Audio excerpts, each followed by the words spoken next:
আসসালামু আলাইকুম বস, আশা করি সবাই ভালো আছেন। তো এখন তো ইফতারের সময়, রোজাকালের দিন সবাই ইফতার করবেন। বেশার কম মুড়ি পাটি, আমরা শেষ পর্যায়ে মুড়ি পাটি দিলাম। সেটা আপনাকে দেখাচ্ছিলাম কিভাবে মুড়ি পাটি করলাম আমরা অনেকজন মিলে। তো আমাদের মুড়ি পাটি শেষ পর্যায়ে এবং কি শেষ খানা, এরপরে তো আর একসাথে খানা হবে না।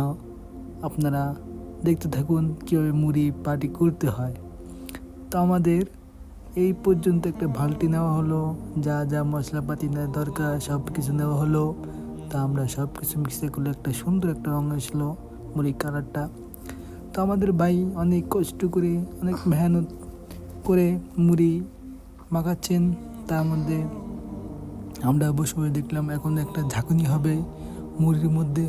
তো এই ঝাঁকুনিটা অনেক কষ্টে ভাই, আমার সিটির অবস্থা অনেক খারাপ। তো আপনারা দেখতেই থাকুন মুড়িটা কীভাবে খাই আমরা। ভাই এটা বলে লাভ নাই, আমাদের শেষ পার্টি কালারটা দেখুন একবার, খাইতে দেখতেই মন চায়, দেখলে খাইতে মন চায়। তা আমাদের ভাই এটাই লাস্ট পার্টি ছিল, যে যার স্থানে চলে যাবে।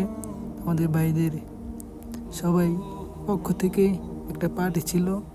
তো এক ভাই লবণ হইতেছিল না, লবণ দিতেই ছিল, লবণ এক পর্যায়ে হয়ে গেল। তারপরে আমরা খাওয়া দাওয়া শুরু করলাম। তো আমাদের 3-4টা ডিশ হবে।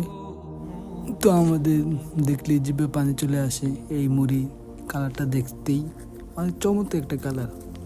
তো আমরা এখন বাগজাগ করে আমরা প্লেটে বসে যাব, বসা হয়ে গেল। তো আমরা এখন খাওয়ার পালা, যে যা মতন খেয়ে নেবে। খাওয়া দাওয়া এক পর্যায়ে শেষ। সব ভালো থাকবেন। আসসালামু আলাইকুম।